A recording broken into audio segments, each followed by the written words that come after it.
Assalamualaikum warahmatullahi wabarakatuh.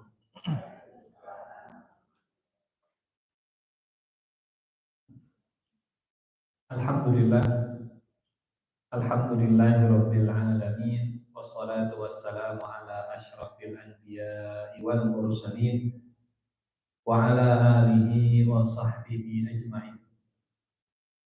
Rabbi shrah li sadri wa yassir li amri wahlul 'uqdatam min lisani yafqahu qawli. Allahumma la ilma lana illa ma 'allamtana innaka antal alimul hakim. Allahumma allimna ma yanfa'una wanfa'na bima 'allamtana wa zidna ilman wa amalan ya rabbal alamin. Amma ba'du.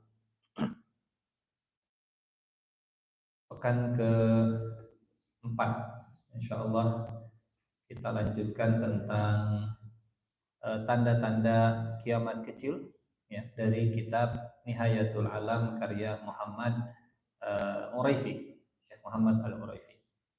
Kitab yang disusun tahun 2010 sudah diterjemahkan ke bahasa Indonesia. Bisa dicari kitabnya. Ini saya bukan di-endorse oleh penerbit atau pencetak untuk memudahkan. Tapi kita coba merujuk langsung ke tulisan aslinya. Pekan kemarin kita sudah sampai ke hadis tentang al-fai ya, yang beredar hanya di kalangan orang-orang tertentu. Betul? Kemudian amanah yang jadi gonimah. Orang memandang amanah itu sebagai bancakan istilah kita. Kemudian 38 orang menganggap zakat itu sebagai denda dan beban. Ada mindset yang salah dalam memandang zakat. Kemudian mencari ilmu bukan untuk mencari ridho Allah.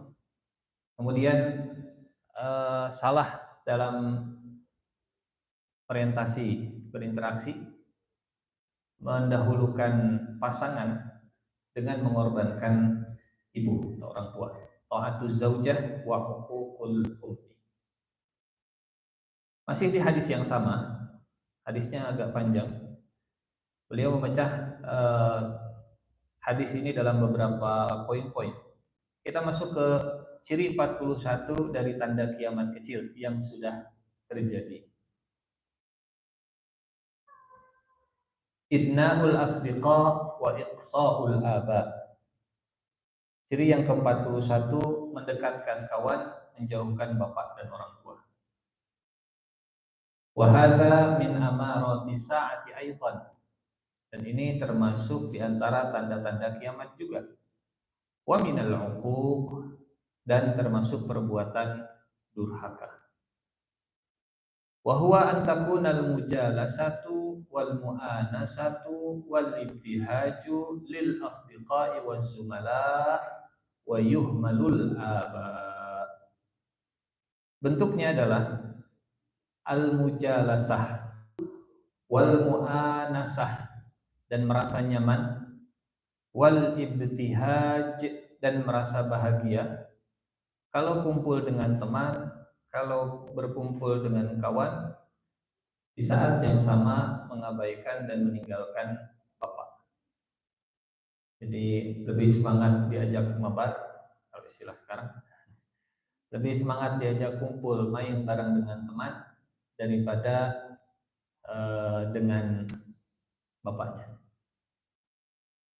Warubbama kana istimta'u syababi wa unsihi bimujalasati asdiqaihi aktsaru min unsihi bimujalasati abihi. Dan boleh jadi istimta'u syabab, bersenang-senangnya anak muda, wa unsihi, dan merasa nyamannya dengan duduk-duduk bersama teman, itu lebih besar daripada nyamannya dia duduk-duduk dengan bapaknya sendiri. Ini tahun 2010, duka tahun 2025 juga kumaha. Masih sama? Nah, sepakat berarti ya. Maksudnya kalau hadis itu tidak bisa dibantah, tapi kalau apakah tanda ini sudah terjadi atau belum itu masih bisa dikritisi. Dan beliau memasukkan ini dalam tanda yang sudah terjadi, fenomena yang umum di lingkungan beliau, tapi rasanya di lingkungan kita pun tidak jauh berbeda. Khasatan in kana al-ab kabiras sinni. Khususnya lagi kalau bapaknya sudah sepuh, sudah tua, kabiras sinni, kathiral launi, kalau bapaknya itu banyak ngomel, laum itu ngomel, wat taujih, terlalu banyak ngasih arahan, kudu kieu itu imam bujih di kolot, imam kepeling di sepuh, iya makanya ini jadi kolot dan seterusnya, taujih. Wal intiqad, atau serba kritik. Laum itu apa tadi, ngomel-ngomel. Taujih itu ngasih arahan terus-terusan. Intiqad, kritik. Kritik, ngomel, nyuruh. Kritik, ngomel, nyuruh. Kritik, ngomel, nyuruh. Lakin ma'a dzalika yanbaghi an ya'rifal waladu li abihi haqqahu. Meskipun demikian, sebaiknya seorang anak tetap memberikan hak kepada bapaknya. Wabil walidaini ihsana, dan kepada kedua orang tua hendaknya bersikap ihsan. Apa itu ihsan? Dulu pernah kita sampaikan, ihsan itu ada di depan Bapak Ibu.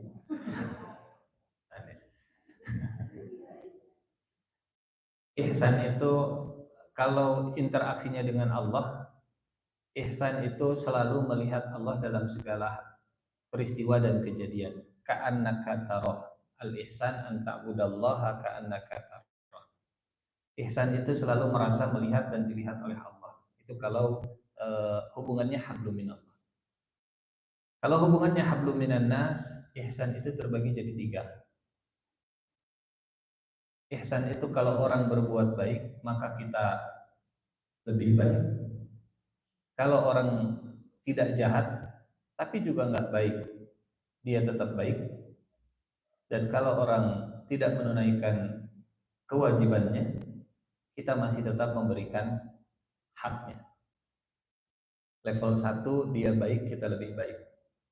Level 2 dia tidak baik, tapi juga nggak jahat. Orang sekilas, orang selewat, kita baik. Level yang ketiga, dia tidak baik, bahkan mungkin dia kurang baik, bahkan mungkin dia tidak menjalankan kewajibannya, tapi kita tetap baik dan memberikan haknya. Ini level yang paling tinggi, level ihsan yang paripurna.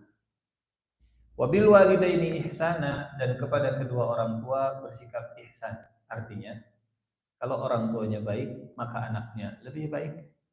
Kalau orang tuanya baik, tapi ya anaknya tetap baik. Dan kalau orang tuanya tidak baik, anaknya tetap. Wabil walidaini ihsana. Hingga kata beliau, meskipun laum taujih intiqad, banyak ngomel, banyak nyuruh, dan banyak mengkritik. Wabil walidaini ihsana. Susah tidak?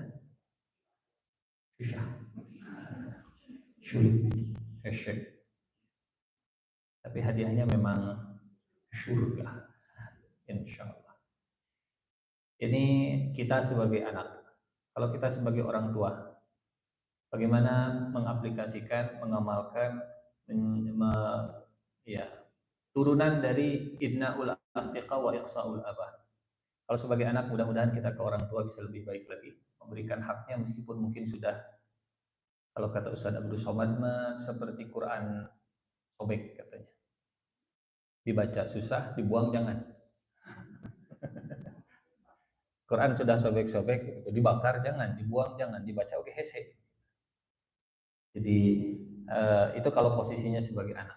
Tapi yang jadi pertanyaan, saya kira ini yang paling utama mungkin, di posisi kita sebagai orang tua. Berangkat dari hadis ini, berangkat dari poin 41 ini, bagaimana kita menjadi orang tua yang bestie dengan anak-anak kita. Orang tua serasa teman, tanpa menghilangkan wibawa, tapi mereka tetap merasa nyaman. Father as a friend. Bapak seperti teman main, ibu seperti teman gosip. Betul. Dari hadis ini, dari hadis kita lihat hadisnya. Oh, hadisnya di hadis sebelumnya ya. Wa ibnaul aba wa iqsaul ibnaul asdiqa wa iqsaul aba. Nanti kita lihat hadisnya paling bawah. Dari tanda kiamat ini yang sudah terjadi menurut beliau, mengantisipasinya, mentreatmentnya, mengobatinya adalah bagaimana kita sebagai orang tua menjadi orang tua yang nyaman bermain bersama anak, nyaman diajak ngobrol dengan anak. Ini kalau posisi sebagai orang tua. Kalau posisi sebagai anak, ya kewajiban kita orang tua. Karena pada akhirnya memasuki dunia yang bukan dunia kita dengan bahasa yang beda generasi, rada ragam, hese begitunya, rada susah begitu. Naon atuh main game wae, mabar wae, main game naon eta teh? Biasa wae Mobile Legend. Cik bapaknya nyobian. Bapaknya nyobian. Kecanduan bapaknya. Tuh bapak ge kecanduan nyanyi, bapak gerak salat ke heula kagok. Jadi kecanduan. Idnaul asdiqa wa ikhsaul aba. Jadi teman curhat. Dan kita disuguhkan dalam Al-Qur'an dua sosok ini karena hubungannya hubungan bapak dan anak, bapak dan anak. Ada dua kisah dalam Al-Quran hubungan, sebetulnya bukan dua, ada banyak, tapi kita ambil dua saja. Ada dua kisah hubungan bapak dan anak di dalam Al-Quran. Yang pertama, kisah anak yang bisa curhat ke bapaknya. Dan curhatnya curhat tentang mimpi yang absurd. Melihat matahari, melihat bintang, melihat bulan, semuanya sujud. Itu kan ngecaplok, tidak jelas lah kalau bahasa kita. Dongeng naon. Tapi disampaikan dan berani Yakub sebagai anak laki-laki berani menyampaikan mimpi itu. Yusuf berani menyampaikan mimpi itu ke Nabi Yakub alaihi salam. Idqa, kalau kita lihat kisah Nabi Yusuf alaihi salam itu dibuka dalam Al-Quran dengan dialog antara Yusuf dan bapaknya. Seolah-olah ini surat Yusuf sebagai pembuka, dan dimulai kisah Nabi Yusuf itu dengan izqala Yusufu li abihi. Ingatlah ketika Yusuf berkata kepada ayahnya. Di ayat ketiga kata Allah, kami akan menceritakan kepadamu kisah yang paling baik dengan mewahyukan Al-Quran ini kepadamu. Dan kamu sebelum kami wahyukan kisah ini termasuk orang-orang yang belum tahu. Kisah apa? Kisah Yusuf. Bagaimana cerita Yusuf? Tidak dimulai dengan pernikahan Yakub dengan Lea atau siapa? Rachel ketika melahirkan, ketika bersalin, apa saja ngidamnya. Nah, orang nggak cerita itu. Kalau film, awalnya kan layarnya hitam, directed by hidup. Kemudian pas layar dibuka, layar pertama dibuka kisah Yusuf dalam Al-Quran itu, Yusuf ngobrol dengan bapak. Apa hikmahnya? Kisah Nabi Yusuf yang begitu panjang dibuka dengan izqala Yusufu li abi. Ingatlah ketika Yusuf berkata kepada ayahnya. Bapak Ibu punten, berapa lama Nabi Yusuf bersama dengan ayahnya? Sebentar. Sisanya kisah Nabi Yusuf dalam Al-Quran itu, Yusuf di sumur, Yusuf di istana, Yusuf di penjara, Yusuf jadi pejabat dunia, pejabat internasional, pejabat di negeri yang luar biasa. Kebersamaan dengan bapaknya cuma sebentar. Tapi seolah-olah kebersamaan yang sebentar dengan bapaknya ini adalah fondasi yang menguatkan kehidupan Yusuf di masa depan. Seolah-olah seperti itu, seolah untuk kehidupan Yusuf yang penuh dengan eh, kesusahan, dimulai bulian saudara sendiri, kemudian apa istilah kita fobia tempat kecil dan gelap, klastrofobia itu namanya, fobia di tempat kecil, dilempar ke dalam sumur berhari-hari, kemudian dijual sebagai budak. Itu kalau kalau bermasalah dengan mental health-nya, mungkin sudah bikin status panjang lebar, aku butuh healing. Karena hidupnya setelah pisah dari bapaknya itu masalah, ditambah masalah, ditambah masalah, health issue semuanya. Health issue semua. Tapi satu pun dalam surat Yusuf, saya belum menemukan Nabi Yusuf mengeluh dan merayakan sebagai orang yang paling susah hidupnya. Gitu. Tidak ada di dunia ini yang paling ripuh kecuali saya. Nggak ada, satu pun nggak ada. Satu-satunya kekesalan Yusuf yang diabadikan dalam Quran itu cuma pas lagi disebut sebagai pencuri oleh kakak-kakaknya. Pas lagi kakaknya bilang, iya sriq faqad saraqa akhul lahu min qablu. Kalau Bunyamin mencuri, Pak Menteri, saudaranya juga pernah mencuri. Kata Yusuf, wani lu kilo. Tapi dalam hati begitu, nggak diekspresikan. Fa asarroha Yusufu fi nafsihi wa lam yubdiha lahu. Tidak diekspresikan. Balik lagi. Apa pondasi hidup Nabi Yusuf sehingga digoda perempuan, bisa menjaga diri? Padahal sudah dikurung di dalam kamar. Padahal perempuannya sangat bisa. Apa meh yakin gelisnya? Gitu lamun gelis biasa. Ada mad ari gelis sukun dan mad wajib mutasiun. Kan lamun gelis bisa.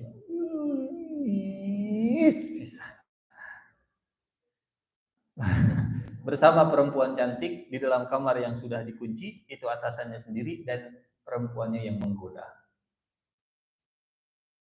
Nah, Bapak mau yakin kuat lah.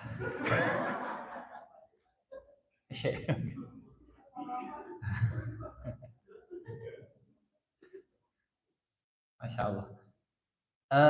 Semua kesulitan, semua tantangan itu dimulai dengan qala Yusufu li abihi. Seolah-olah dengan bahasa sekarang Allah Subhanahu wa taala ingin mengajarkan kepada saya dan kepada kita hubungan yang baik anak dan bapak. Jadi modal utama anak dalam menghadapi berbagai mental issue, mental health dan seterusnya. Qala Yusufu li abihi. Kata Nabi Yusuf, ya abati. Punten. Ya abati, ini kalau dalam bahasa Arab disebutnya litasghir apa? Kalau terjemahan bahasa Indonesia, kita nggak menemukan bedanya ya abi dengan ya abati. Tapi dalam bahasa Inggris terjemahannya itu oh my beloved father. Wahai ayahku yang tercinta. Tapi kan kita sehari-hari nggak mungkin ya, anak bilang, wahai ayahku yang tercinta. Sesungguhnya aku telah, kalau sehari-hari kalimat itu begini, papa, aku sayang sama papa. Boleh ngobrol? Ketika anak laki-laki bisa mengekspresikan rasa sayang dan cintanya ke bapaknya sendiri, ya abadi. Dan kita mah laki-laki itu rada susah untuk bicara masalah rasa. Papa, aku sayang sama papa. Ada gitu. Kecuali kalau dari anak perempuan, aku sayang sama papa. Papa juga sayang. Tapi kalau dari anak laki-laki ke bapaknya, ya abadi, Pak, I love you. Pak, aku sayang sama papa. Seolah kalimat ya abadi itu jadi kata kunci bahwa anaknya lagi butuh waktu untuk bicara. Ya abadi. Kita mengenal ada love language-nya. Bahasa cinta itu ada berapa? Cenah ada 5. Di antara yang 5 itu ada afirmasi positif dan ada quality time. Ayat keempat ini tentang afirmasi positif ya abadi dan quality time ngobrol berdua. Kisah Nabi Yusuf dimulai dengan ya abadi inni ra'aitu ahada asyara kaukaba wasyamsa wal qamara ra'aituhum li sajidin. Anak laki-lakinya sudah berani cerita tentang mimpinya. Papa, apa? Boleh ngobrol nggak? Boleh. Tapi jangan cerita-cerita ke yang lain. Oh gitu. Jadi malam mimpi terus pipis. Inni ra'aitu ahada asyara kaukaba. Jangan-jangan cerita tentang mimpi basahnya justru ke temannya. Oh, malam mimpi terus enak mimpinya. Terus basah namanya. Oh sama saya juga. Justru yang tahu tentang mimpi basahnya itu malah temannya duluan. Sementara dalam kisah ini kita belajar Yusuf cerita ke bapaknya tentang mimpinya. Dan itu yang menjadi awal kisah Nabi Yusuf melewati semua tantangan ke depannya. Allah kalau cerita pasti ada hikmah. Kenapa ini yang ditempatkan di pertama? Iz qala Yusuf li abihi ya abati inni ra'aitu. Pertanyaannya begini, punten. Apa yang membuat Nabi Yusuf biasa dan berani mengekspresikan cinta ke Nabi Yakub? Papa, aku sayang sama papa. Kira-kira apakah Nabi Yusuf dari lahir sudah, aku sayang papa. Satu, aku sayang papa. Kenapa Nabi Yusuf berani mengekspresikan ya abati ke bapaknya? Karena di ayat berikutnya kita menemukan Nabi Yakub juga biasa mengekspresikan sayang kepada anak laki-laki dengan panggilan ya bunayya. Ya bunayya, oh my beloved son. Wahai anakku tersayang, wahai anakku tercinta. Tapi kalau redaksinya terlalu formal seperti itu, kita juga nggak relate, nggak relevan. Wahai anakku tercinta, bolehkah engkau mendengarkan apa yang akan aku sampaikan? Itu masih ke drama. Bagar kasep soleh kaji. Bapak tanya sini. Itu ekspresi dari ya bunaya. Jadi nanti kita ngebahas apa? Iqsaul aba, ibnaul asdiqa, wa iqsaul aba. Ketika anak menjauhkan orang tuanya dan mendekatkan teman-temannya karena mungkin mendapati orang tuanya tidak bisa, nggak enak diajak sebagai teman. Orang tuanya nggak bisa sefrekuensi, susah untuk menyamakan frekuensi dengan orang tua, itu nyambung gitu. Ya istilah itu nyambung ayat. Nah, udahlah mendingan cari teman. Akhir ini bulan Ramadan nanti Lebaran kita kumpul keluarga. Ya acara di mall, acara naon itu bareng sama teman-teman cosplay di Jepangan. Iya dan seterusnya begitu, macam-macam lah alasannya. Idnaul asdiqa wa ihsaul aba. Sebagai anak, saya punya kewajiban untuk tetap baik ke orang tua apapun kondisi orang tua. Tapi saya sebagai orang tua, kita sebagai orang tua, bagaimana memainkan peran orang tua sekaligus sebagai teman. Ia kudu seimbang dua nana. Karena kalau cuma salah satu nanti suka tuh dan mungkin saud Pak Ustad genau. Tuh dan mungkin saud Ustad genau. Dua-duanya. Wabil walidaini ihsan. Yang kedua, kisah bapak dan anak di Al-Qur'an. Allah ceritakan kisah Nabi siapa? Kisah Nabi Ibrahim dan Nabi Ismail alaihi salam di surat Al-Saffat. Saffat ayat 112. Falamma balagha ma'ahus sa'ya qala ya bunayya inni ara fil manami anni azbahuka fanzur madza tara. Kalau di kisah Nabi Yakub, anaknya yang mimpi cerita ke bapaknya. Kalau di kisah Nabi Ibrahim, bapaknya yang mimpi cerita ke anaknya. Dari dua kisah ini kita belajar sharing, namanya teman, namanya apa, kedekatan. Tadi bapak teh mau cerita, tadi teh begini. Oh, mudah-mudahan kalau saya sebagai orang tua membiasakan cerita apapun, termasuk mimpi aneh dan seterusnya, mudah-mudahan nanti mereka juga mau mau cerita. Mau cerita apa yang mereka rasakan. Dari kisah Nabi Ibrahim Allah menjelaskan, maka ketika Ismail sampai pada umur yang sanggup berusaha bersama-sama. Balagho ma'ahu, kalimat ma'ahu itu kalimat berdampingan dan kebersamaan. Ma'a itu bareng. Ma'ahu sa'ya. Falamma balagha ma'ahu sa'ya, ketika dua-duanya sudah berusaha bersama-sama. Apalagi kalau sudah punya anak, sudah punya cucu, pasti akan jauh lebih mudah sefrekuensinya rasanya dibanding yang satu masih TK sementara bapaknya sudah hijwan misalnya. Falamma balagha ma'ahu sa'ya qala ya bunayya inni ara fil manami anni azbahuka. Dan dalam kisah Nabi Ibrahim Ismail, Allah mengabadikan satu simbol tempat kita sholat, kiblat kita, Ka'bah kita itu menghadap ke bangunan yang dibangun oleh bapak dan anak. Kalau tadi di surat As-Saffat berusaha bersama-sama. Bahasa kita bapak dan anak punya proyek bareng. Bapak dan anak punya misi yang sama. Bapak dan anak bisa kerja sama bareng. Salah satu bentuk kerjasamanya di ayat 127 surat Al-Baqarah, Ibrahim dan Ismail berdua bersama meninggikan dasar-dasar Baitullah. Wa idh yarfa'u Ibrahimul qawa'ida minal baiti wa Ismail. Ibrahim dan Ismail bareng-bareng membangun Ka'bah. Ibrahim dan Ismail bareng-bareng meninggikan pondasi. Bapaknya nyuci. Tadi naon? Tadi bantuan bapak lah sasarangan. Bapak minta tolong. Bapak nuju ngepel bantuan masuk sarang. Ini falamma balagho ma'ahu sa'ya. Bapak mau jalan-jalan makan ikut moal. Ayo gaskeun, tok nyupirakeun. Falamma balagho ma'ahu sa'ya. Dan kisah berikutnya banyak lah ya kisah bapak dan anak dalam Al-Qur'an.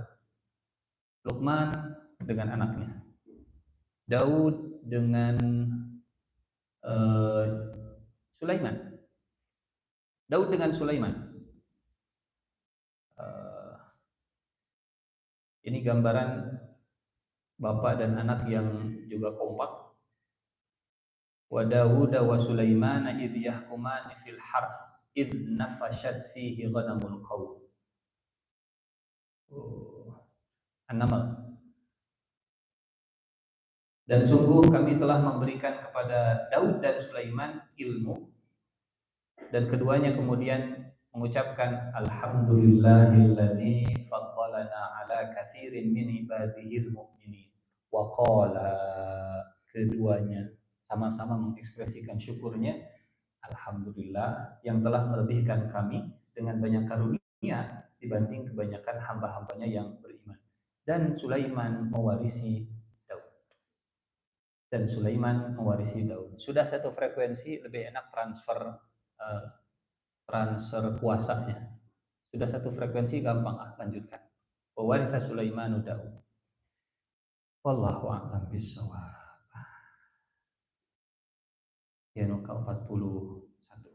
Idna'ul asdiqa wa iqsa'ul aba. Ada pertanyaan sebelum kita lanjut? Ada Pak Ustadz, memang tanda kiamat mah pasti bakal terjadi, karena itu kudu dia bakal kejadian dia, bukan begitu attitude kita terhadap tanda-tanda kiamat. Tapi tanda kiamat itu sebagai pengingat bahwa ada keburukan, dan semoga Allah menjauhkan kita dari keburukan itu dengan panduan-panduan Quran juga tentu. Kita lanjut. 42. Raf'ul aswati fil masajid. Raf'ul aswati fil masajid. Tingginya suara-suara di dalam masjid. Berisik, gandeng, ribut di dalam masjid. Al-aslu annal masajid taksuhas sakinah wal waqar. Aslinya, pada dasarnya, masjid itu diselimuti dengan sakinah dan wibawa, ketenangan dan kewibawaan. Wa min alamatis sa'ah, dan di antara tanda-tanda kiamat yang sudah terjadi, raf'us sauti, banyaknya masjid yang meninggikan suara, banyaknya masjid yang jadi sumber ribut, wal jidal, dan berbantah-bantahan, wal khusumat fil masajid, dan permusuhan di dalam masjid. Dulu cuma 2 baris. Ciri yang berikutnya, ribut di masjid, berisik di masjid, tidak tenang di masjid. Akhirnya jadi langsung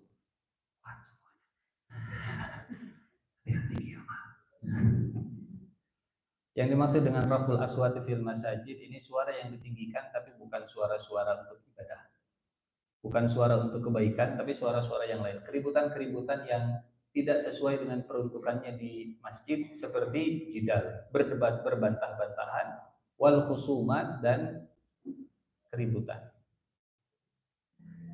Yang diharapkan di zaman Rasulullah Shallallahu Alaihi Wasallam, masjid itu tempat untuk menyatukan orang, menyatukan ya, bukan menyatukan. Tempat orang tempat untuk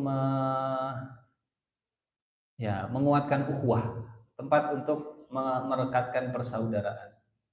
Karena satu-satunya tempat yang kaya dan miskin itu nggak kelihatan bedanya. Pejabat ataupun rakyat itu boleh duduk di depan ataupun di belakang kalau dia terlambat. Yang sebagus apapun sepatu dan sendalnya harus disimpan di luar. Kalau berdiri sama tinggi, kalau duduk sama rendah, hanya di masjid. Beda dengan di pasar. Pasar itu yang ditonjolkan perbedaan, diferensiasi. Si fulan punya lapak di pasar ini, saya harus beda dengan dia. Yang ditonjolkan adalah bedanya. Apa beda saya di lapak saya dengan si fulan di lapaknya? Tempatnya sama, marketplace-nya sama, mall-nya sama, tapi jualannya kan kita sama. Saya harus ada bedanya. Kalau pasar yang ditumbuhkan adalah diferensiasi. Bedanya apa? Kalau di masjid yang ditumbuhkan adalah kita sama. Yang melebur perbedaan itu di masjid. Yang melebur berbagai latar belakang itu di masjid. Maka gedung yang pertama dibangun, infrastruktur yang pertama kali mendapat perhatian Rasulullah ketika membangun negeri Madinah adalah masjid. Menyatukan antara Ansor dan Muhajirin, menyatukan antara Aus dan Khazraj, menyatukan antara Muslim lama dan Muslim baru, semuanya di masjid. Kantornya Rasulullah itu di masjid. Nah, itulah tujuan pertama masjid. Kalau kemudian masjid malah jadi tempat membeda-bedakan Muslim di dalamnya, perselisihan di dalamnya, keributan di dalamnya, ini buku tahun 2010. 2025 ada atau tidak? Ada. Raful aswati fil masajid. Yang berikutnya 43. Siyadatul fusaq 'alal qabail. Naiknya orang-orang fasik sebagai pemimpin, sebagai sayyid, 'alal qabail, memimpin kabilah-kabilah. Orang fasik, orang yang keluar dari ketaatan, orang yang jauh dari agama, akhirnya menjadi pemimpin kabilah-kabilah. Fasako itu artinya keluar jalur. Faroko itu artinya terpisah antara dua hal dengan jarak yang jauh. Falako itu terbelah tapi masih agak nyambung, di tengah-tengahnya muncul sesuatu. Fatako terpisah jauh tapi kemudian jadi dua hal yang berbeda. Diawali dengan fa, diakhiri dengan ko, tengah-tengahnya menentukan bagaimana cara berpisahnya. Falako berpisah, tapi berpisahnya seperti biji, tadinya satu, kemudian terbelah jadi dua, muncul tunas di tengahnya. Itu namanya falaqah. Tadinya satu sel, terbelah jadi dua sel, terbelah jadi 4 sel, terbelah jadi 8, 16, 32, 64, 128, sampai akhirnya berbentuk manusia. Itu namanya falaqah. Tadinya laut itu satu, dipukul oleh Nabi Musa, kemudian terbelah jadi dua. Itu namanya falaqah. Kalau fasaqah, ini jalan yang lurus, ini jalan menuju Allah, kemudian dia keluar dari jalan. Namanya fasaqah. Faroko, tadinya suami istri, kemudian dipaksa pisah. Namanya faroko, pipirakan kata orang Sunda. Firak, firok, yufarriquna bihi bainal mar'i wa zawji. Siyadatul fusaqi 'alal qabail, orang-orang fasik, orang-orang yang keluar dari jalur ketaatan, kemudian naik menjadi sayyid, menjadi eh, pemimpin kabilah-kabilah. Al-aslu fil wilayat wasiyadat ayyatawallal aslah al-a'lam al-ahkam. Pada dasarnya, aslinya yang megang wilayah, yang megang kepemimpinan. Wilayah itu dari bahasa Arab. Ini wilayah saya, ini wilayah saya.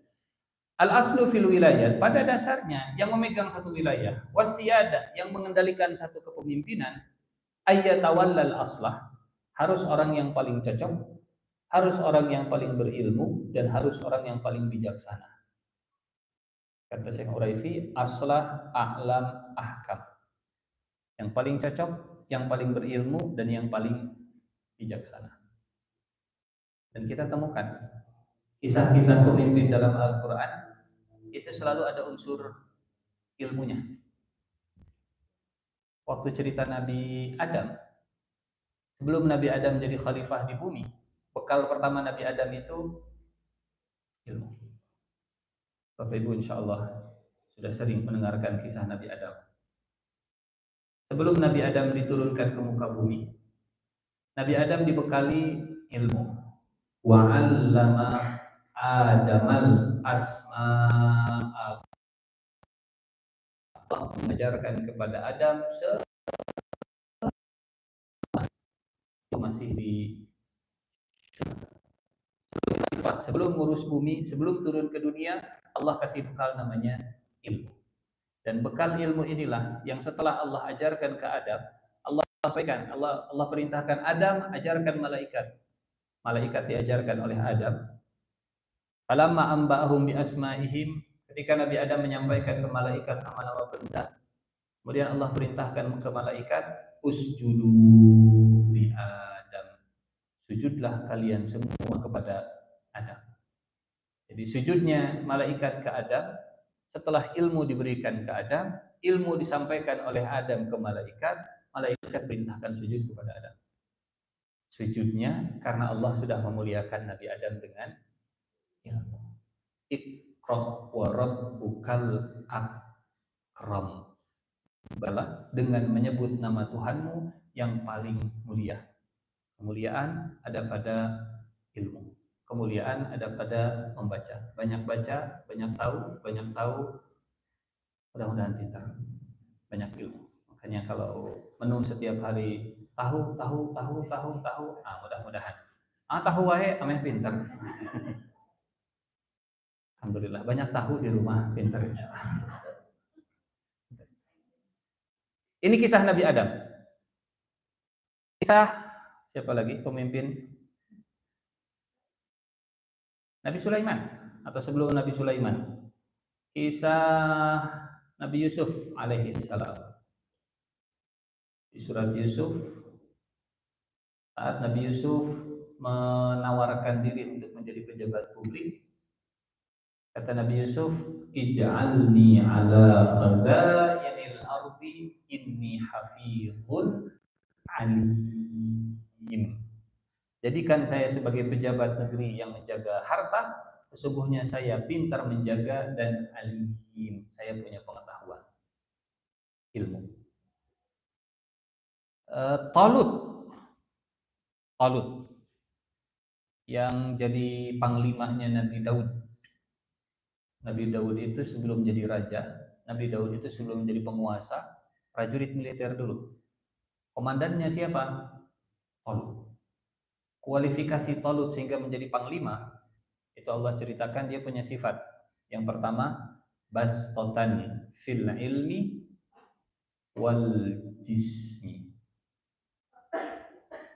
Surat Al-Baqarah 247. Bagaimana Talut bisa memerintah kami? Bagaimana Talut bisa menjadi panglima bagi kami? Padahal kami lebih berhak menjadi panglima mengendalikan pemerintahan, sedangkan Talut tidak diberikan harta yang banyak. Kata Bani Israel, yang jadi pejabat publik itu harus yang kaya-kaya dong. Talut kan kere. Talut nggak punya duit. Gimana Talut mau jadi pejabat kalau Talut nggak punya duit? Kata nabinya, Innallaha istafahu alaikum wa zadahu bastatan fil ilmi wal jismi. Allah telah memilih Talut sebagai raja bagi kalian dan Allah menganugerahi kepada Talut ilmu yang luas dan fisik badan yang perkasa. Kalau di kisah Nabi Yusuf, ilmu dan kemampuan menjaga. Kalau di kisah Talut, ilmu dan badan yang perkasa. Kenapa beda? Karena kebutuhannya juga beda. Kalau Talut untuk berperang, kalau Nabi Yusuf itu untuk mengelola sumber daya alam, menjaga dan ilmu.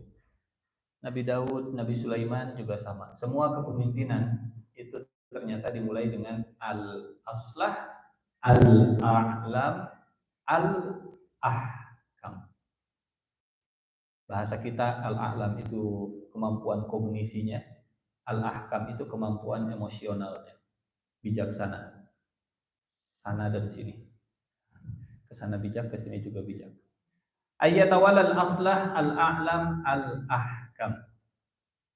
Karena jadi sayyid tidak boleh baperan, jadi leader tidak boleh anti kritik, jadi leader tidak boleh egois, jadi leader tidak boleh memikirkan diri sendiri. Ahkam, ya, paling bijak. Wasayati zamanun, dan datang satu zaman yasudul fasiq wa yar'asu qaumahu. Orang fasik akan menjadi leader, sayyid, tokoh, pemimpin kaumnya. Imma, kata beliau, kok bisa orang fasik tapi jadi pemimpin?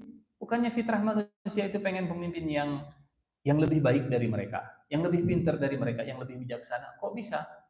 Syekh Uraifi yang tinggal di Saudi, Syekh Uraifi yang punya warga negara Arab Saudi, beliau menganalisa di tahun 2010 dalam kitabnya ini, analisa kenapa orang fasik bisa jadi pemimpin. Satu, imma likathrati malihi. Apa terjemahannya? Duitnya banyak. Satu. Pak, itu Bapak kan coba deh nyalon. Ya, itu tuh. Bur. Ya, satu. Imma likathrati malihi. Kalau banyak harta tapi enggak fasik, alhamdulillah. Ini masalahnya, masalahnya adalah fasik tapi banyak duit. Akhirnya duitnya mengalahkan logika. Ya, duitnya membuat orang nggak peduli dengan kefasikannya. Sudahlah, biar dia jadi pemimpin, yang penting duitnya masuk ke kita, walaupun yang dipilih itu adalah orang yang fasik. Punten, ada yang tahu sistem pemerintahan kepemimpinan di Arab Saudi pemilu atau bukan? Ya. Tapi beliau menulis begini, immalika salati mali. Boleh jadi karena banyak hartanya. Yang kedua, nah kalau ini mungkin terjadi. Kalau ini mungkin terjadi di negara kerajaan. Wa ala qatihi. Apa alaqat? Orang fasik jadi pemimpin boleh jadi karena hartanya, atau yang kedua karena alaqatihi, ordal-ordalnya, kenalan-kenalannya, hubungan-hubungannya, alaqat. Dia itu sebenarnya jelek, tapi dia dekat sama yang di atasnya, angka, pilih, tunjuk, dan seterusnya. Dan punten, orang fasik punya alaqah, punya hubungan dengan yang memilihnya. Kira-kira gambaran hubungannya akan seperti apa? Gambaran saya mungkin jago dalam menjilat, jago dalam bermuka dua, gitu ya. Sehingga dia fasik, tapi dia disukai, punya hubungan. Ya sudah, tunjuk si fulan, alaqah. Imma likathrati malihi, karena duitnya, wa alaqatihi, atau hubungannya, au li bajahatihi wa jur'atihi, atau karena bajahah dan jur'ah itu apa? Galaknya, bukan keberanian mungkin terjemahannya ya, tapi lebih ke apa? Dia itu orang yang kalau bahasa kita naon, preman. Nah, orang takut karena dia itu pasukannya ada banyak, gitunya. Jeger bahasa kita. Hah? Pokoknya nama jeger lah begitu. Auli bajahatihi wa jur'atihi. Dia terlalu menakutkan ke orang lain sehingga nggak ada yang berani untuk menyetopnya, dan akhirnya sudahlah dia saja. Ketiga, au uluwi nasabihi wa hasabihi. Atau sebab yang berikutnya, karena dia punya jalur nasab dan jalur hasab, sesama darah bangsawan, atau jalur nasab. Padahal tidak kompeten, tapi karena punya jalur nasab, akhirnya kemudian menjadi sayyid, akhirnya kemudian menjadi rais, akhirnya kemudian menjadi pemimpin. Dan itu tanda-tanda kiamat. Ini mah kejadian tahun 2010-nya, sanes 2025. Ziyadatul fusaq 'alal qabail. Karena harta, karena hubungan, karena apa tadi? Ditakutinya, atau karena memang ada hubungan nasab. Hubungannya bukan sekedar hubungan profesional, hubungan kerja, tapi memang ada hubungan darahnya. Awwaluwi nasabihi wa hasabihi. KKN. Betul. Karena nepotismenya. Lanjut, ada pertanyaan? Mangga, silahkan.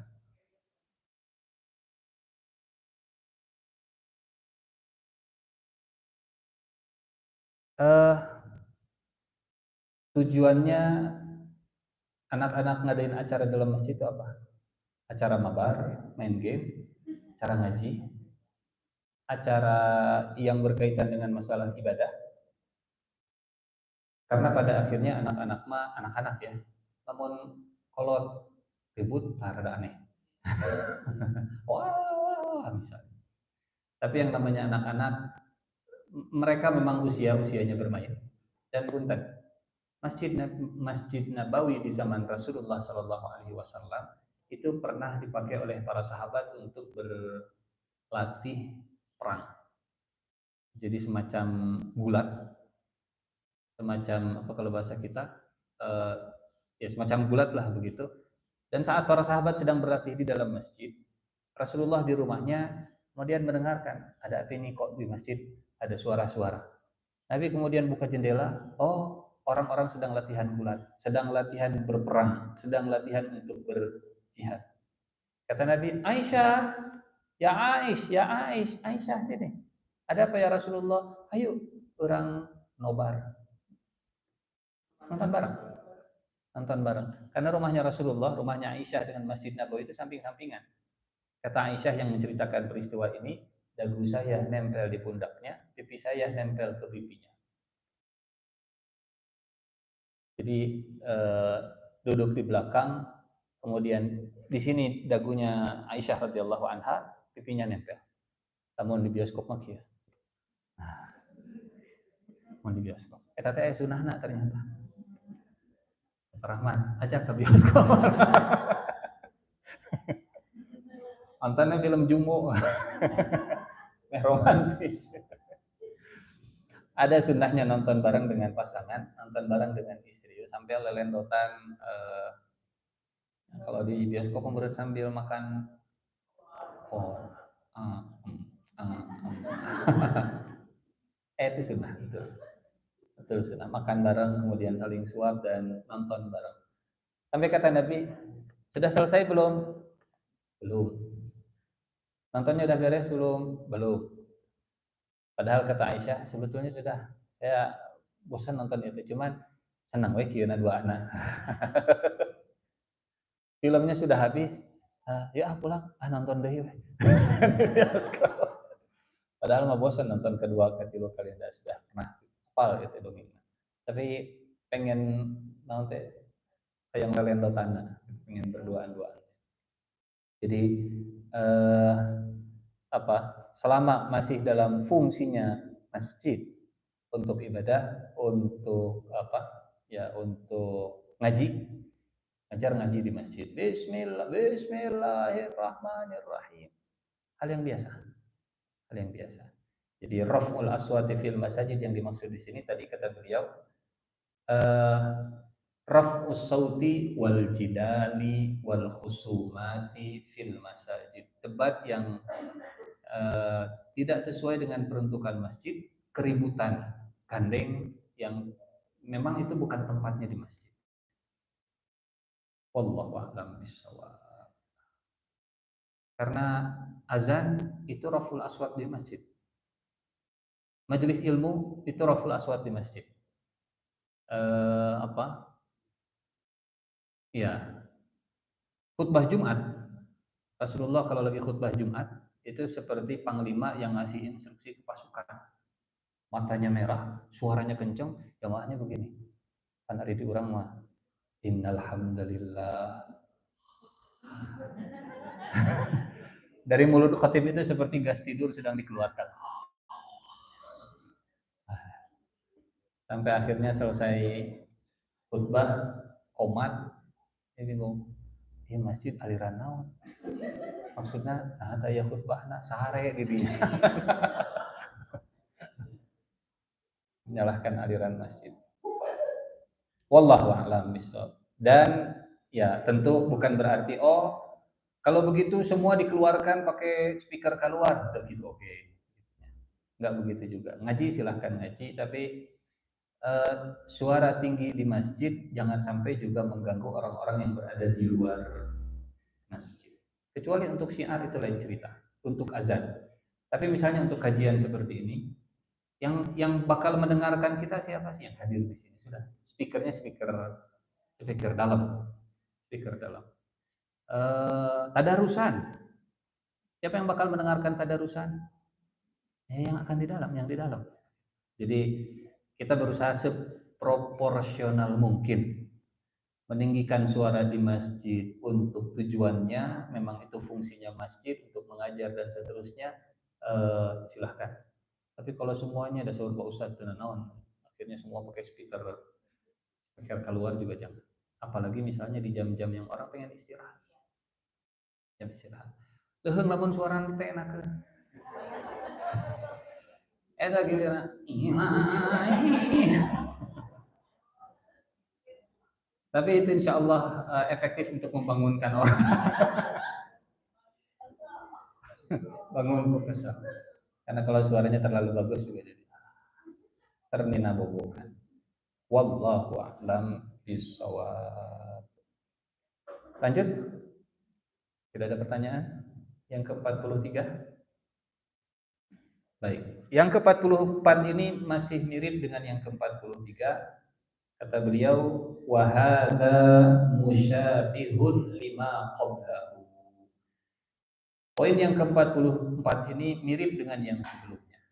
Yakunu za'imul qaumi ardalahum. Pemimpin satu kaum adalah orang yang paling hina di tengah mereka. Wa huwa an yataza'amu 'ala al-qaumi in kanu fi safarin aw ijtama'u fi 'amalin aw qadiyatin yataza'amu 'alaihim laisal aslah wal ahkam wa innamal arthal. Yang memimpin satu kaum baik dalam perjalanan ataupun dalam pekerjaan ataupun dalam satu urusan bukan yang paling cocok dan yang paling bijak, tapi yang paling nah. Wa dzalika imma li fasadi zamani aslan au ghalabatil aradil. Beliau menambahkan lagi kemungkinan-kemungkinannya. Kalau tadi kemungkinannya ada 4, hartanya banyak, hubungannya, relasinya banyak, atau galaknya menakutkan, atau nepotisme. Sekarang yang kelima, beliau masih analisa yang kelima, au li fasadi zamani aslan, atau memang saat itu zamannya sudah begitu. Taste-nya memang senang yang begitu. Rasanya di masyarakat teh bosan lah nu normatif teh. Bosan lah nu pinter-pinter, bosan lah ari nu terlalu imah. Hayang nu siga kieu. Mungkin cita rasanya memang sudah seperti itu. Fasa di zaman bahasa beliau. Memang zamannya orang senangnya yang begitu. Senangnya orang yang urakan misalnya, senangnya orang yang tatoan, senangnya orang yang seperti itu. Imma li fasadi zamani aslan au ghalabatil aradil, atau mayoritasnya masyarakat saat itu banyak aradil, banyak mayoritas masyarakat yang hina. Lanjut ke ke poin yang terakhir dari hadis yang panjang. Ini hadis aslinya yang warna hijau. Poin-poin yang sudah kita bahas dari awal. Idza tukhidal fai'u duwalan, kalau fai hanya beredar di kalangan orang elit. Wal amanatu maghnaman, kalau amanah kemudian menjadi bancakan. Waz zakatu maghraman, kalau zakat terasa jadi benda dan beban. Wa tu'allima li ghairid din, dan belajar ilmu bukan karena agama, bukan karena Allah. Wa ata'ar rajulu imra'atahu wa 'aqqa ummah, dan seorang laki-laki lebih nurut istrinya kemudian mengorbankan ibunya. Wa adna sadiqahu wa aqsa abahu, dan mendekatkan saudaranya temannya, menjauhi bapaknya. Wa dhaharatil aswatu fil masajid, dan munculnya suara-suara yang tinggi di dalam masjid. Wa sadal qabilatu fasiquhum, dan yang menjadi pemimpin kabilah adalah orang fasiknya. Wa kana za'imul qaumi ardhaluhum, dan yang menjadi pemimpin itu yang paling hina. Ini poin yang terakhir. Ikramur rajul ittiqa'a syarrihi. Kalau ada orang yang dimuliakan karena takut dengan keburukannya. Kalau ada orang yang dihormati karena takut dengan kejahatannya. Jadi sebetulnya nggak suka, tapi karena dia punya kekuatan, karena dia punya pasukan, karena dia punya orang yang banyak, saat dia datang itu kita selamat datang Pak, silakan. Oh, nah beda. Itu namanya ikramur rajul, memuliakan seseorang, ittiqa'a, karena kita ingin berlindung, syarrihi, dari kejahatan-kejahatan orang tersebut. Ini orang kalau kita nggak menyapa, ini orang kalau kita nggak senyum, kita bakal jadi korban berikutnya. Ini orang kalau kita nggak kalau kita nggak sambut, ini kita bakal kita bakal ripuh, bakal susah, bakal ditekan dan seterusnya. Jadi poin yang ke-45 ini sebetulnya masih nyambung dengan poin yang ke-4, 3, 4, 4. Ya. Poin 43, yang jadi pemimpin adalah orang yang paling fasik. Poin 44, yang jadi penguasa adalah orang yang hina. Hingga akhirnya poin yang 45, memuliakan karena takut saya jadi korban kejahatannya, takut kalau kita nanti diapa-apain sama dia. Ikramur rajuli ittiqa'a syarri. Wa dzalika litaza'umi ahli syururi wa zuhurihim. Yang demikian itu karena orang-orang jahat mereka kemudian menjadi pemimpin dan muncul menjadi tokoh. hatta yattaqun nasu li ikramir rajuli wa tasdiri, sampai orang-orang darurat, sampai orang-orang terpaksa untuk memuliakan orang-orang tersebut. Wa rubbama ihtiramuhu wa taqbilu ra'sihi littiqai adzahu wa syarrihi. Boleh jadi menghormatinya, mencium kepalanya adalah bentuk usaha dia untuk menjaga diri dari keburukan dan kejahatannya. Li syiddati zulmihi wa i'tidaihi, saking zalimnya dan saking jahatnya. Jadi kalau rada beda sedikit bisa diserang, bisa dibully, bisa dinyinyir ke netizen, bisa di macam-macam lah begitu ya. Jadi harus selalu like, harus selalu mendukung, harus selalu mengiyakan, harus selalu selamat datang Pak dan seterusnya. Ittiqa'a syarri. Apa hubungannya dengan kita? Relevansinya dengan kita? Supaya kita enggak ningali kabatur, supaya enggak begitu. Kita posisikan kalau saya yang jadi pemimpinnya, apakah yang ada di bawah saya itu akan seperti itu? Kalau saya yang punya perusahaannya, atau kalau saya yang jadi orang tua, kalau saya yang jadi kepala, kalau saya yang jadi pemimpin, apakah yang ada di bawah saya itu akan bersikap ABS, anti lockdogging? Non ABS deh, asal babeh senang, asal bapak senang, yang penting senang. Perspektifnya bukan hanya oh iya melihatnya ke orang lain, tapi bayangkan kita kalau di posisi sebagai pemimpin, bayangkan kalau kita di posisi sebagai seorang bapaknya tadi ya, bapak menjadi teman untuk anaknya, tapi anak jangan sampai meninggalkan, menjauhkan bapaknya. Sekarang kalau kita di posisi sebagai orang tua, di posisi sebagai bapak, di posisi sebagai pemimpin rumah tangga, apakah yang ada di bawah kita itu mereka hanya menampilkan supaya kita senang, tapi di belakang itu wallahu a'lam bishawab. Nama lamun bapak pulang, kalau ibu datang, pokoknya kita pas lagi ngaji. Nah, amun tengah ngaji sini amukan. Itu namanya ittiqa asyarri. Tapi kalau bapak nggak ada, ya dewa.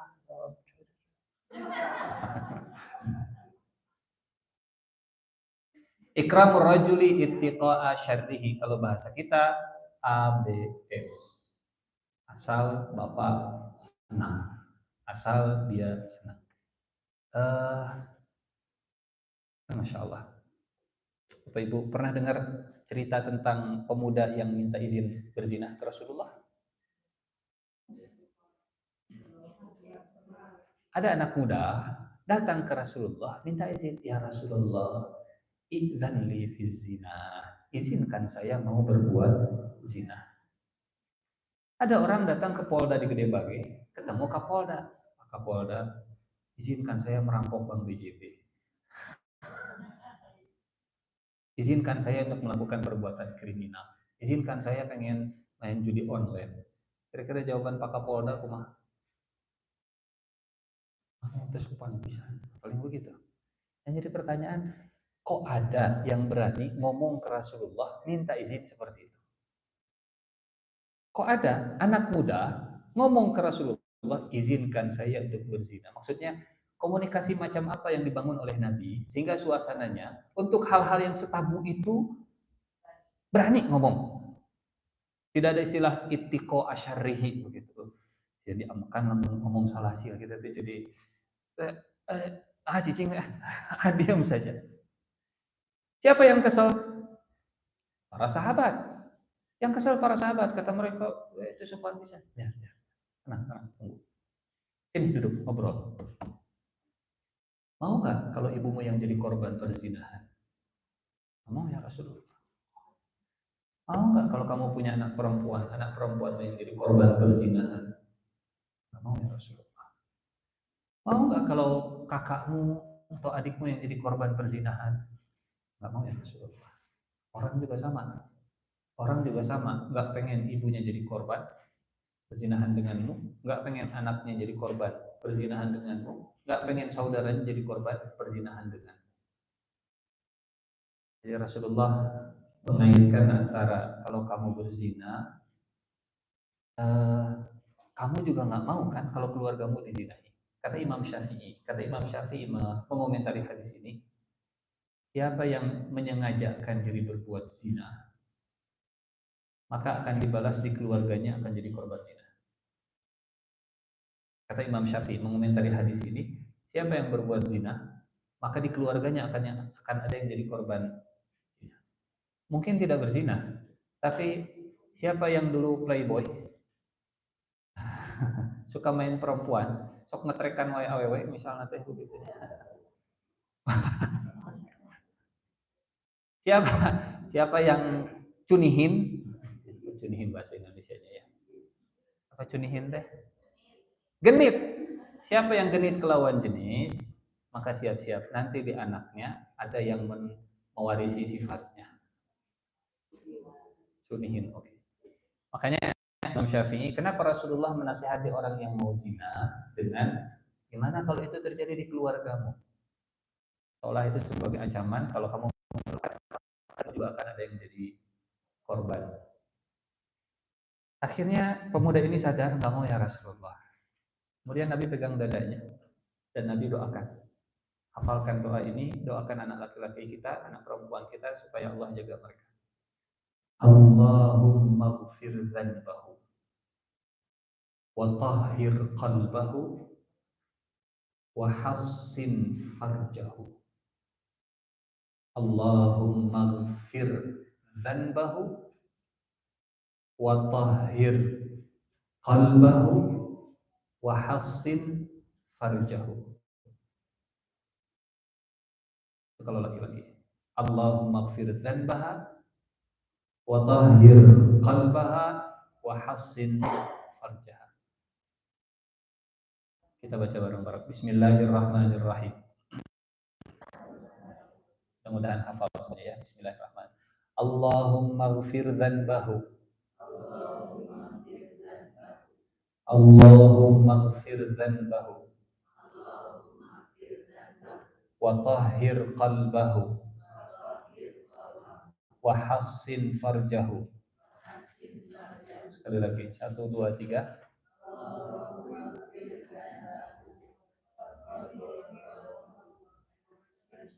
Allahu biasa. Paling enak kalau berjamaah. Ngantosan batur kayak di ujung ngantos sana.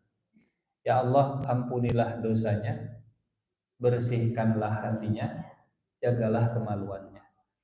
Bersihkan dosa, ampuni dosa, bersihkan hati, jaga kemaluan. Seolah-olah dorongan untuk berbuat zina itu dari 3 hal.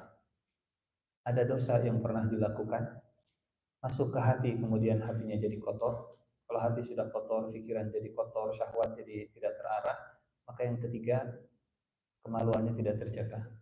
Ampuni dosanya, bersihkan hatinya, dan jagalah kemaluan.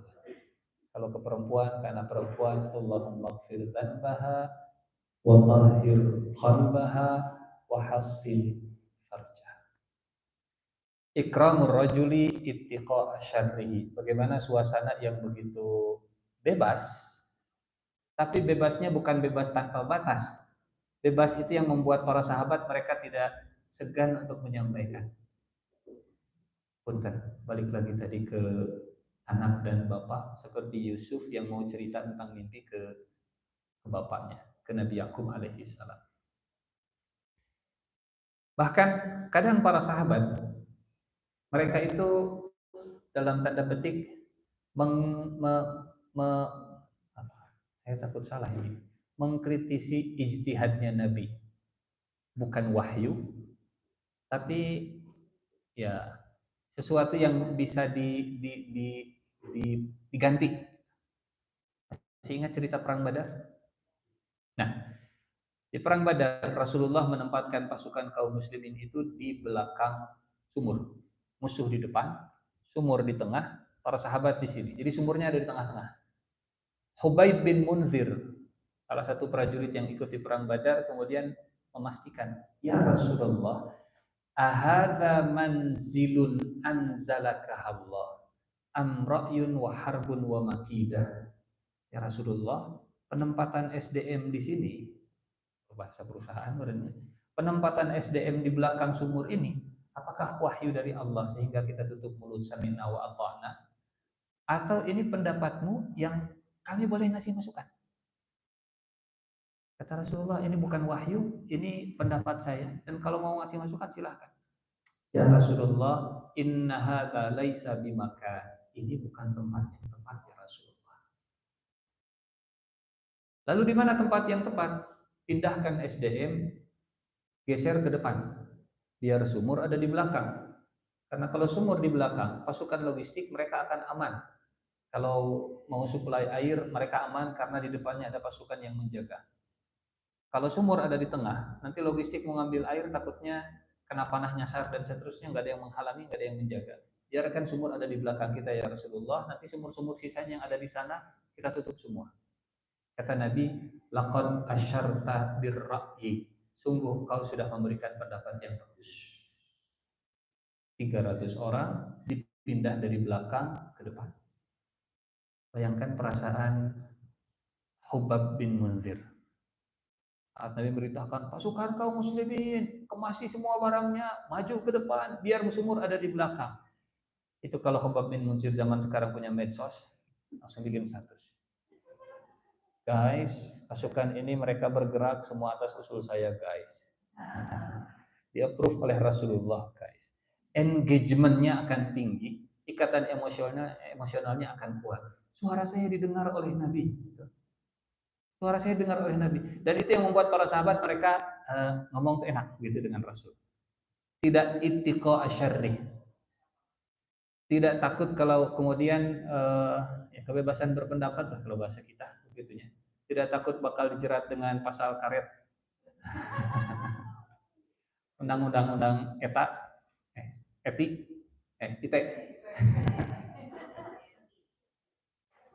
Tidak takut dengan pasal karet yang begini dan begitu.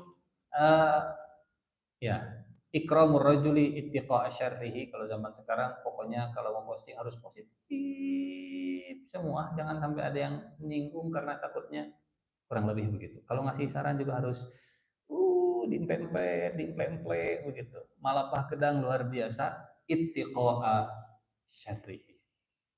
Karena takut dengan kejahatannya, keburukannya dan seterusnya. Contoh lagi.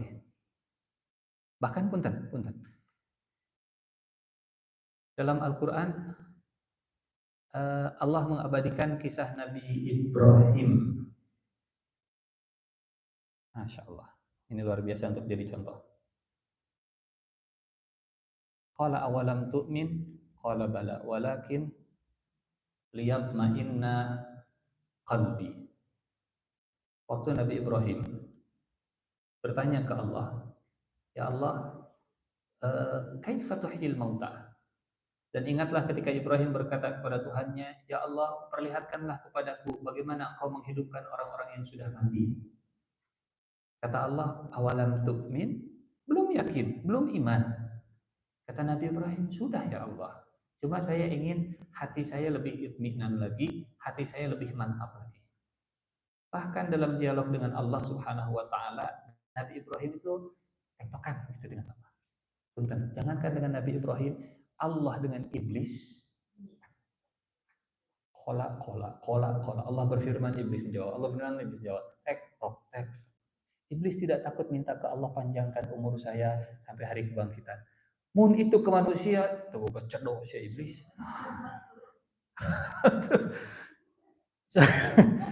Kalau itu ke manusia, sudah menolak untuk taat, sudah merendahkan Adam, ya Adam mati natana, lupur, saya dong dari api. Kan merasa lebih baik. Ana khairun minhu, saya lebih baik daripada Adam. Engkau ciptakan saya dari api, engkau ciptakan Adam dari tanah. Tambahan gitu tapi tak ya di Al-Quran. Ayahna sedikit.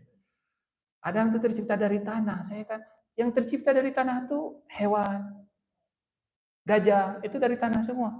Karena gajah kalau mati sudah jadi tanah. Karena kalau kuda mati sudah jadi tanah. kita itu secara fisik, badan kita itu sama seperti hewan-hewan. Sama-sama tercipta dari tanah. Sehingga kata iblis, saya dong api. Tapi kan iblis nggak tahu ya, harga tanah lebih mahal dari harga korek api.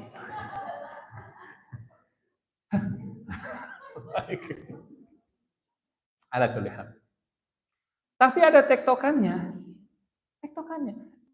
Iblis nggak segan untuk minta ke Allah. Artinya iblis tahu bahwa uh, kalau minta sejujur-jujurnya pasti dikasih. Bahkan punten.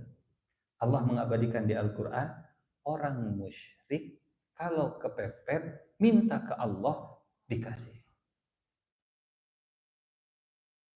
Kan kalau kita mah lihat ayat ini. Masya Allah. Surat Al-Ankabut.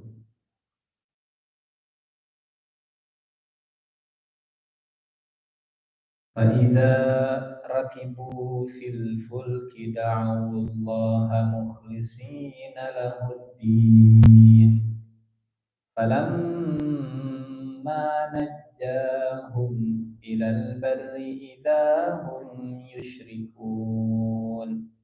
Kalau mereka naik perahu, mereka berdoa dengan semurni-murninya. Maka ketika Allah menyelamatkan mereka sampai ke darat, tiba-tiba mereka kembali syirik lagi. Mungkin kalau di sini nggak kelihatan bahayanya. Asif. Kalau di surat Yunus, ini luar biasa. Walladzi yusayyirukum fil barri wal bahr hatta idza kuntum fil fulki wa jarayna bihim birihin thayyibah wa farihu biha ja'atha rihun 'asif wa ja'ahumul mawju min kulli makan wa dhannu annahum uhita bihim da'u Allah mukhlishina lahud-din لئن أنجيتنا من هذه لنكونن من الشاكرين فلما أنجاهم إذا هم يبغون في الأرض بغير الحق. Dialah Allah yang menjadikan kalian berjalan di daratan dan berlayar di lautan. Apabila kalian berada di dalam bahtera, meluncurlah bahtera itu, kapal laut itu membawa orang. Kapal pesiar Titanic. Tahu apa kalau sekarang macam-macam ya. Sekarang sudah banyak kapal pesiar, kapal mewah pesiar. Meluncurlah kapal itu membawa orang di dalamnya dengan tiupan angin yang baik. Cuaca bagus nih. Di depan tidak ada badai, cerah, semua orang menikmati selfie-selfie. Hai guys, saya lagi di tengah lautan. Diupload. Tiba-tiba saat mereka sedang bergembira dengan cuaca yang baik, datanglah angin badai. Gelombang dari segenap penjuru dan mereka yakin mereka dikepung bahaya. Maka mereka berdoa kepada Allah dengan seikhlas-ikhlasnya. Ya Allah, please save me God. Oh my God, save us. Selamatkan kami. Kalau Engkau menyelamatkan kami akan jadi orang yang bersyukur. Tapi setelah diselamatkan, tiba-tiba mereka menjadi orang yang zalim di muka bumi. Pertanyaannya begini. Apakah Allah tahu masa depan?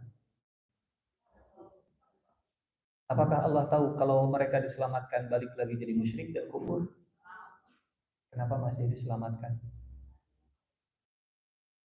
Dan kenapa mereka tidak malu untuk minta ke Allah? Nah, maksudnya sezolim-zolim dan semusyrik-musyriknya mereka untuk ngomong ke Allah itu mereka nggak segan, nggak segan. Jadi kita lagi bahas apa tadi?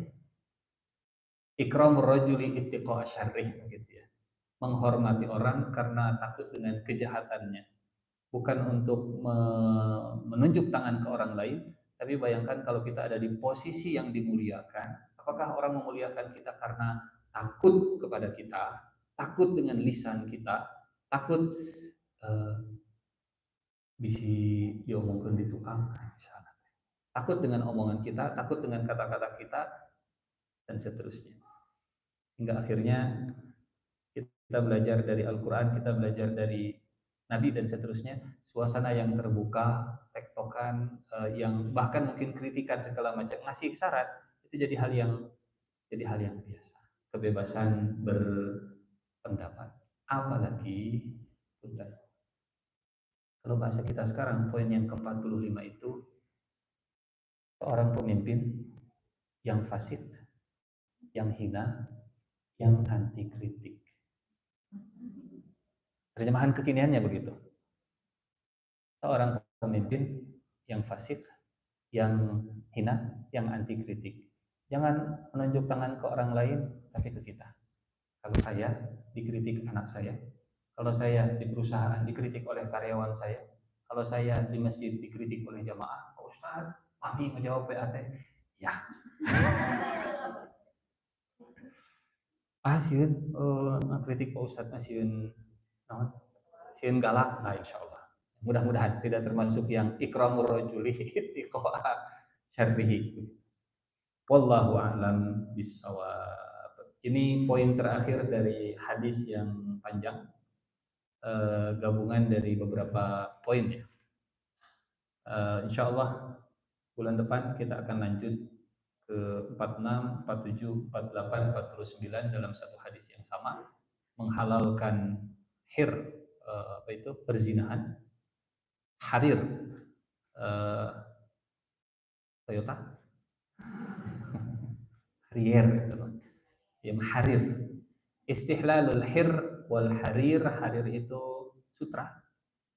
Sutra dihalalkan untuk dipakai di akhir zaman. Khomer, apa? Angciu, angciu, kopi miring,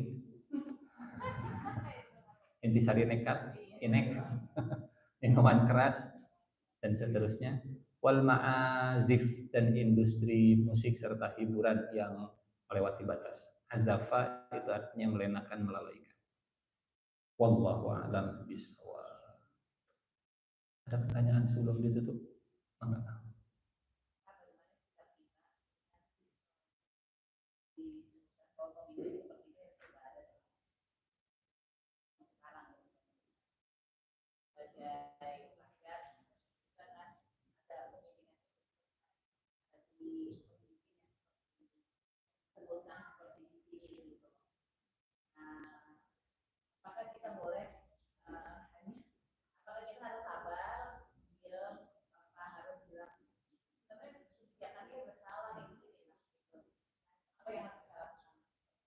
Baik. Kalau dia dapat jalur kepemimpinan dengan cara yang sah, akui dia pemimpin. Suka atau tidak suka dia pemimpin. Walaupun mungkin bukan pilihan kita. Yang kedua, selama yang bersangkutan tidak melarang kita untuk mengekspresikan agama, maka tidak boleh melakukan kudeta, bugot, dan seterusnya. Yang ketiga, kalau kita, kalau kata Ahmad bin Hambal begini, Ahmad bin Hambal tahu yang beliau hidup sampai dicambuk di dalam penjara karena mempertahankan Al-Quran itu bukan makhluk. Tapi beliau juga yang mengatakan, seandainya saya punya satu doa yang pasti bakal dijabah oleh Allah, maka doa itu akan saya mintakan, ya Allah berikan hidayah kepada pemimpin. Jadi memang kadang out of the box pemikiran ulama itu begitu ya. Saya itu dizulimi, saya itu disiksa, saya itu dibantai, dipenjara, dicambuk sampai robek-robek. Seandainya saya punya satu doa yang pasti bakal dijabah, saya minta, ya Allah berikanlah hidayah kepada pemimpin saya supaya dia menjalankan agamanya dengan benar. Itu yang keempat. Yang kelima, kita punya, kalau di Indonesia, kita punya jalur yang namanya Dewan Perwakilan Rakyat.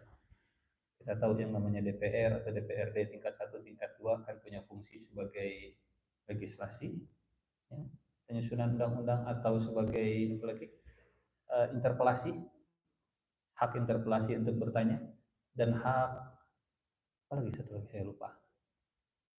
Jadi hak itulah yang kemudian kita gunakan ketemu Pak Dewan kamari Pak Dewan tipu saya dipilih Pak Dewan pun kan tukang nyarioskeun itu ka Pak Bupati, ka Pak Wali, ka Pak Gubernur pun Pak Dewan itu ka Pak Presiden, ka Pak Wakil Presiden pang nyarioskeun.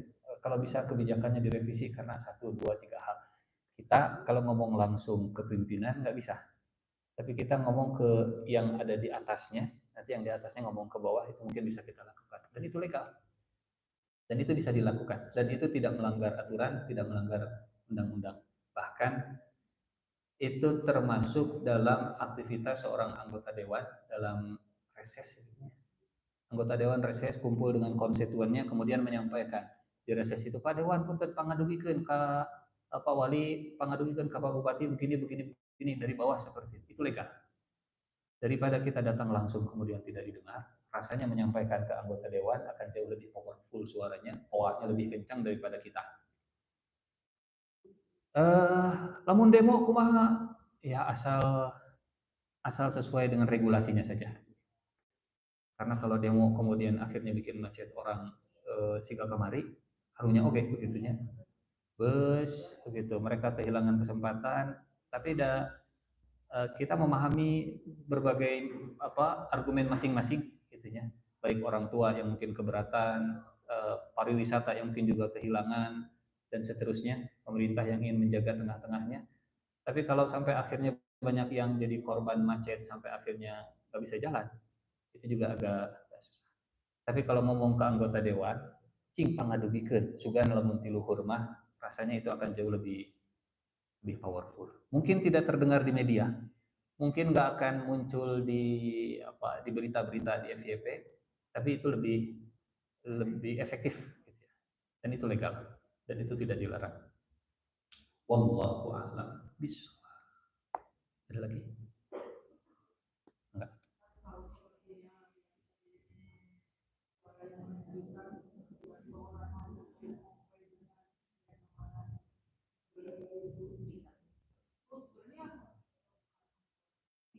Betul. Betul. Selama masih wilayah syiar. Wilayah syiar itu kalau misalnya azan. Kalau misalnya gandeng azan tiap hari, tidak bisa. Itu memang syiar, namanya raful aswat. Bahkan kalau di satu kampung tidak ada yang azan, tidak kedengaran azan, kata Nabi, kampung itu sudah dikendalikan, dikuasai oleh syaitan. Kalau tidak ada yang mendengarkan suara azan, sudah tidak terdengar suara azan. Tapi kalau juga jangan kemudian difahami, kalau begitu mah semua acara di speaker luar. Proporsional pada akhirnya begitu ya. Yang syiar-syiar dikeluarkan, yang syiar-syiar diumumkan. Khalid bin Walid diutus Nabi untuk datang ke kabilah Bani Mustalik kalau saya tidak salah. Jadi kabilah Bani Mustalik itu mereka bilang, "Ya Rasulullah, kami akan menyerahkan zakat di bulan sekian. Tolong utus petugas zakatmu untuk ngambil zakat kami." Datang bulannya. Bulannya datang.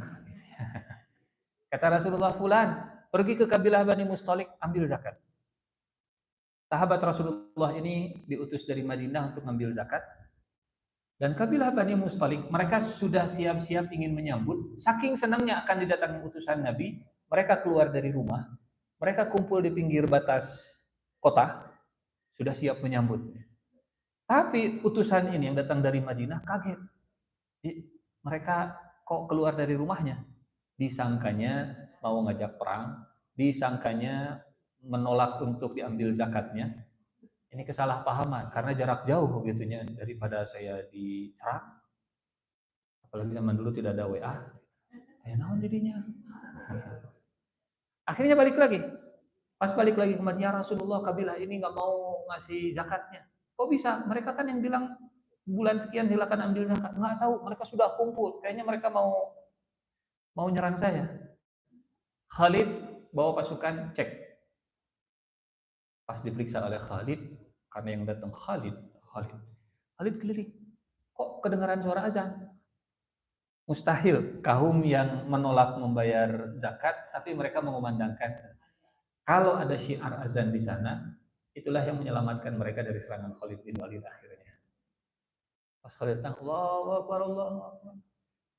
Nggak mungkin ini kaum mereka menolak untuk membayar zakat kalau syiarnya masih diumumkan. Jadi selama di satu komplek masih ada azan berkumandang kencang, uh, ya masih masih masih Islamik lah begitunya, masih Islam. Dan tidak boleh ada istilah aneh aneh aneh.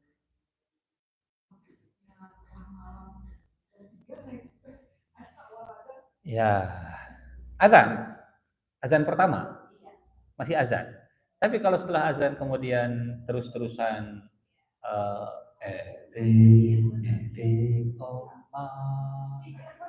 oh muslimat.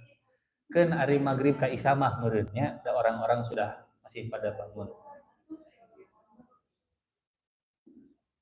Tapi rasanya wallahu alam menurut saya pribadi itu bukan syiar. Yang syiar itu azan. Yang syiar itu azan. Yang syiar itu azan. Sisanya silahkan suaranya kencang tapi masuk ke dalam speaker dalam. Wallahu a'lam bishawab. Ada lagi? Enggak.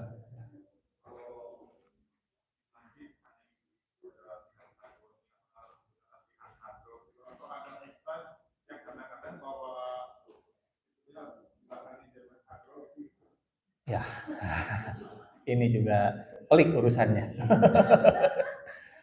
Karena sejauh yang saya pahami, masjid itu tempat untuk mengingat Allah Subhanahu wa taala dan makanya poin berikutnya ini poin tentang sih betul. Poin berikutnya. Apakah Nabi pernah mendengarkan tabuhan gendang? Pernah. Tapi kapan dan di mana itu juga perlu dikaji nanti begitu ya. Tapi apakah Nabi pernah nabuh gendang kemudian nyanyi-nyanyi di dalam masjid apalagi sambil joget-joget misalnya teh sejauh yang saya pelajari saya belum menemukan. Saya belum pernah menemukan Nabi bersyair, Nabi bernyanyi, Nabi main musik pakai gendang meskipun pakai gendang di dalam masjid. Gitu. Tapi punten, ini bukan berarti kemudian ekstrimnya mengkafirkan enggak. Kita bukan konteksnya bukan ini mau bukan Islam lagi bukan. Ya. Begitu insya Allah pada waktunya kita bahas. Ada lagi? Cukup? Kita tutup dengan doa kifaratul majlis. Subhanakallahumma wa bihamdika asyhadu an la ilaha illa anta astaghfiruka wa atubu ilaik. Assalamualaikum warahmatullahi wabarakatuh.